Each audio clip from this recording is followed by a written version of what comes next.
Assalamu alaikum wa rahmatullahi wa barakatuh, and welcome to the final segment of Finding Me on the ITV networks of episode 1 with Shafinaaz Hassim, the author of Sophia. Before we went on the break, Shafinaaz was explaining to me, or well, rather elaborating on the very many authors who have had a special influence on her life. And Shafinaaz, yes, I know you mentioned Rumi and Tabriz, but is there another poet that has impacted on you, or is there something about the poetry that you would like to share with us? And how did that poetry then impact on you and help you in this reflective process, which you had initially mentioned, but is included in everyone's search for their own identity? Well, if I look beyond, Coleman Barks' studies of Rumi or Kabir Helminski's studies, I would look beyond to Franz Kafka, because there's some interesting, developments around how you should write, not just reflectively but responsibly and accountably. What change are you creating? A change in consciousness through your writing, and I think that really comes through for me as quite sort of potent and important. Yeah. Okay, but is there any specific lyrical words that you remember from the poetry that plays in your mind as you're thinking, as perhaps maybe when you're reflecting or just relaxing, sometimes when you're taking time out? Is there something that it really gets to you? It would depend on the time and the space. If I had to think of something in particular, it would be Rumi, who says, "When I touch the ground in prayer, my only purpose is you." And what's important about that is even when you're taking this responsible, active citizen role, you sort of focused and going ahead in life.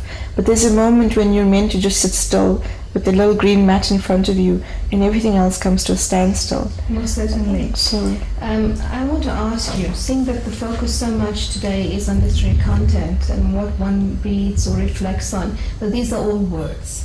Do you believe that there is value in words, and is there any value in nonfiction? Because there will be people who tell you don't read nonfiction books. Yeah. As a sociologist, I can't possibly say that, especially because I've seen the power that bringing biography together can actually, the shifts that it can create. And I don't think that fiction is necessarily non-fiction. It's very sort of ill-defined as such. Yes. Because there's some biography, there's something very authentic that's needing to be written into a fictional text as well. You have a contract with the reader, and the reader wants to read this and say, I can identify with this, rather than, this is completely unidentifiable. So for me, there's biography of the writer and a sense and a spirit that comes into every form of writing. With nonfiction in particular, it's important to be able to write technically, to be able to make sense of especially social issues that come together. And from there you can actually take data and put it together into the fictional form. Okay, there is that saying that words will be words. Words are only words. Do you feel that once it's actually put together in a constructive form, that words actually come to life and tell more? Words certainly do come to life in so many ways, and especially even in speech. If you really want to live consciously and in awareness, you've got to think about every word that comes out of your mouth. Yes. Because it makes an impact, especially on children listening around you. So you may think, this whole sort of cliche of sticks and stones, words will never hurt me. Yes. Sticks and stones may break my bones and words will never hurt me. But actually it's quite significant to make note of the fact that words have an impact. Children listening to them, it leaves an imprint on children. And your actions and your words will actually chart a course for them ahead. Yeah, that's why Nabi sallallahu alayhi wa sallam said, "Man kana yu'min bil yawmil akhir falyakul khayran aw liyasmut," that whoever believes in the day of after and the messenger and Allah subhanahu wa ta'ala, "Man kana yu'min billahi wal yawmil akhir falyakul khayran aw liyasmut," or liyaskut. He said, then just be quiet. You either speak good or otherwise keep quiet. And I think the effect thereof is very apparent if we consider it, because his words are very clear. He's stipulated, speak only good. Not, it might be good, yes, it's possibly it's good, or it's not bad. No, he said, speak only good or keep quiet. And I think that is very important for all of us. And perhaps even speech is the starting point of building relationships. Absolutely, and of maintaining those relationships. and also of working your way against oppression. You have to be able to speak up against oppression. So if you see something going wrong in your family, in your neighborhood, in society, it's almost a responsibility, a citizen responsibility, to speak up against that in whatever way. And now, I think before we just end this particular segment, and in episode 2 we were going to focus extensively on Sophia.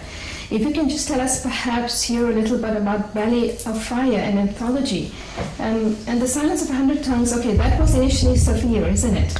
That was the original title. Okay, so Belly of Fire, what did that incorporate, and is it similar to your Memoirs of Kimia, or is it different? Well, Memoirs for Kimia is poetry that relates to the women that I was interviewing. Mm-hmm. Belly of Fire, I edited the collection. I've got one short story in there called Diary of a First Wife, which makes comment on polygyny and the Muslim Marriages Bill to some degree. Just this idea of lack of transparency around inheritance issues. So you get this insecurity being felt by the children and all of that. And a number of other activists have written stories from KwaZulu-Natal shack burnings to child abuse, female genital mutilation. There's a story of a woman who loses her child, and there's, what comes of that. And so a number of these short stories and poems written in between are very reflective of the kind of work that these activists do. And it's just really about getting the message out there in the form of short stories and fiction and poetry. So it's in a cultural context, but of course dealing with real life issues. And does it come from their experiences as activists that they have written these books? These little stories? It does come from their experiences as people that they've worked with on the ground. I've got people from the Durban Social Forum writing. I've got a story from a young student at Wits University who was born in Israel and brought up in Johannesburg, and he talks about the displacement issues felt locally, and this sort of concept of aliyah and young people not wanting to actually take on to that. And I've got another story of xenophobia by a Western Cape doctor, experienced, the xenophobia experienced by his patients. So it's also cross-cultural. And dealing with very South African issues. But I think almost everybody can identify with that, because it's something that we are all living. If you're living in an interactive environment, then it's something you certainly, or everybody can identify with. Very much so, and also that these stories are able to bridge those perceived gaps that we might experience, just give you a window into our lives or each other's lives. We want to be able to look in and say, oh, but we're very much the same actually. Okay, now I'm going to stop you there because we're going to end, and certainly we're going to come back in the next episode with a window into another more difficult life, and that is the life that Shafinaaz portrays through the book Sophia, which looks at domestic violence. And I think before we end, I would like to leave you with a saying. It says, when you hurt the one you love, you are bound to hurt yourself. And we're going to raise that issue in Sophia. So until next week, fi amanillah, wassalamu alaikum wa rahmatullahi wa barakatuh. 1 month or 2? 5. Certainly, darling.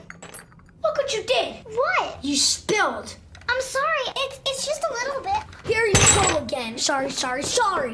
What can I do? You can't do anything because you can't do anything right. I don't know what to do. Just shut up.